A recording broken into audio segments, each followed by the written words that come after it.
Hinui ki a tātou, kua huihui mai I tēnei pō. I raro I te maru o tō tātou mana whenua. Ngā mihi nui ki a koutou. Kia ora, my name is Atarau. And I'm Reihana. And yeah, we've had the privilege of being tuakana in the Puāwai program for the last, I want to say 7 months. Someone tell me if I'm wrong. Ka pai. And it's been a real privilege and an honour. And I did write some notes, so I'll make sure I follow that. But I guess building up to something like this, which is the activator for a lot of the rangatahi that we are working with, and in the Puāwai program, a lot of it is around identity, and storytelling is a massive part of that, right? It's a huge component into who we are. What we've done here is we've actually, it was really hard to articulate, and I thought about it for a very long time, and I've called it segmenting the story. And so basically what that is taking bits, because we're never omitting our whole selves when we're talking about ourselves. When someone says, tell me your story, you're never telling your whole story. It's almost impossible for someone to capture that image that you've lived. And so what we've done is taken some real golden bits we've been gifted some really golden moments from the rangatahi that are in Puāwai some are still on their journey of discovery, and some who are almost there, and some who are just so in on themselves that they own the space that they walk in, that they stand in, and that they share with us tonight. So that's a bit about our journey. Yeah. So kia ora, I'm Reihana, and I'm one of the tuakana for the Puāwai Care Experience rōpū.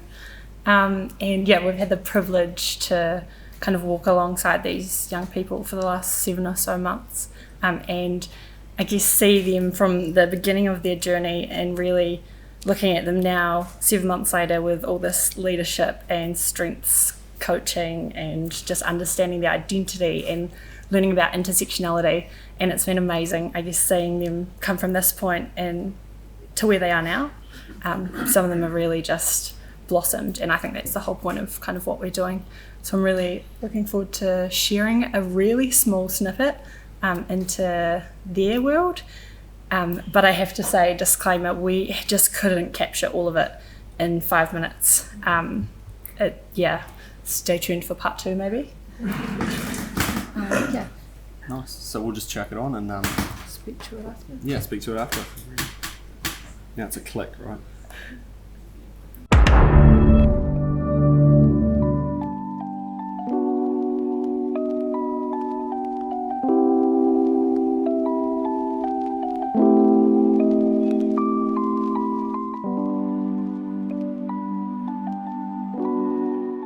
Like for me, I can sit here and make it look like I don't have ADHD and make it look like I don't have autism, but then sometimes you can see it and then sometimes you can't. It's like you can mask it, but people wouldn't assume that I have these disabilities when I do. Disability is my life, I guess. My brother is disabled, I am disabled, I work with disabled children. It's that, but it's also the ability for us to get help for our shortcomings that others might not be able to get. Disability to me is something, whether that be physical or mental, that impacts your life on a day-to-day basis. Disability to me is very diverse because like everyone would explain it differently. Like everyone has different ways of being disabled, so yeah. I think it really depends. It's very different for each of us in this group, I would say. But disability activism for me is making the invisible in our community more visible, as they cannot show their voice, and also helping further our community. Disability activism to me means that someone, whether they themselves are disabled or not, are helping the disabled community have a voice and say what we need or what we want done in the community.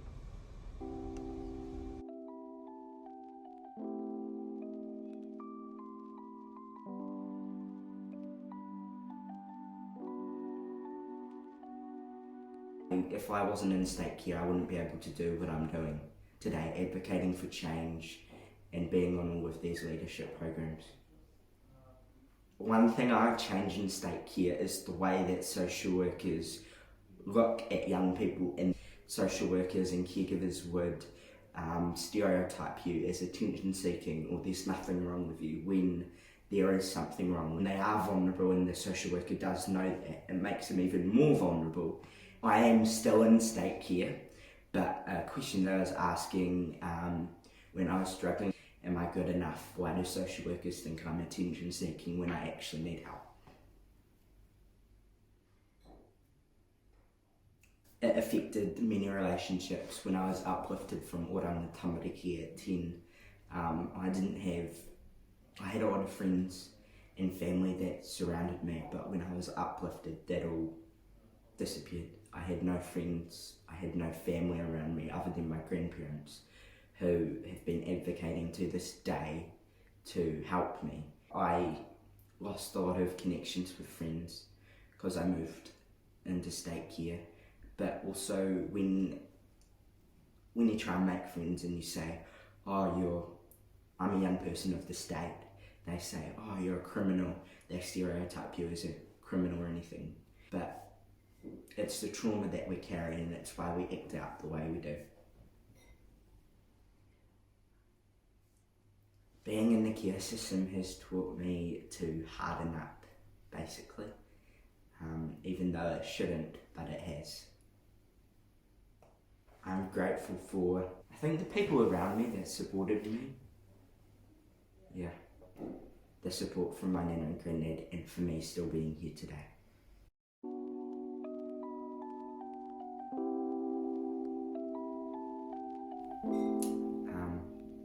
Speak up, tell the correct people what you're being faced with.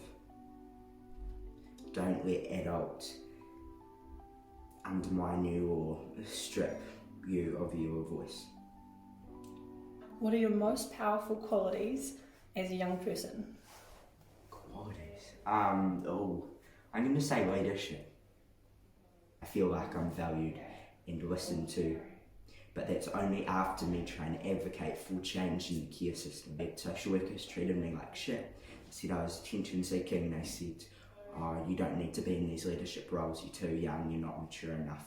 But now, look at me, I'm advocating for change in the care system for younger people and for the future kids of the system.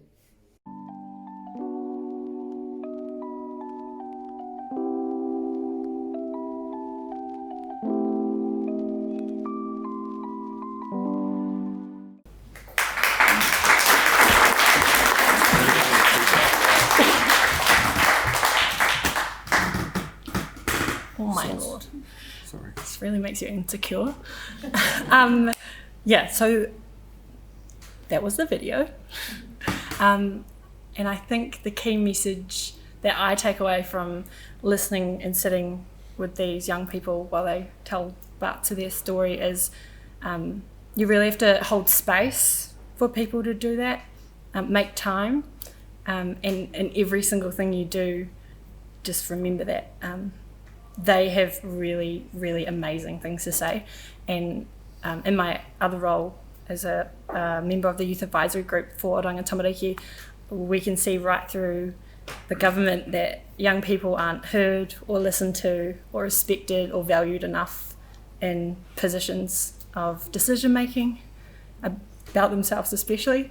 So yeah, I would just, like all of you, if you can take away anything, is that young people are amazing and they will teach you so much about yourself, so much you don't probably want to hear.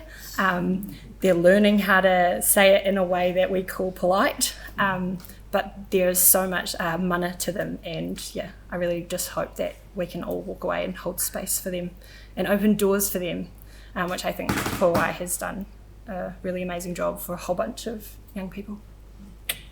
Nice. Thank you.